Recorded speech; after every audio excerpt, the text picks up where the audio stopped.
नमस्कार बंधु माने पुणी आपण मानक पई एक न्यू वीडियो मु आनिछि। एही वीडियोर विषय वस्तु हेउछि समय केबे फेरी आसेनी।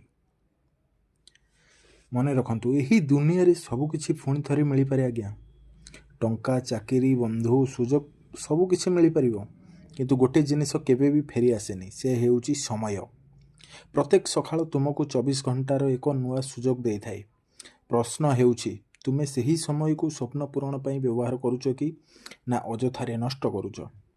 आजिर छोट छोट परिश्रम कालीर बड़ सफलतार भित्ति होइथाए।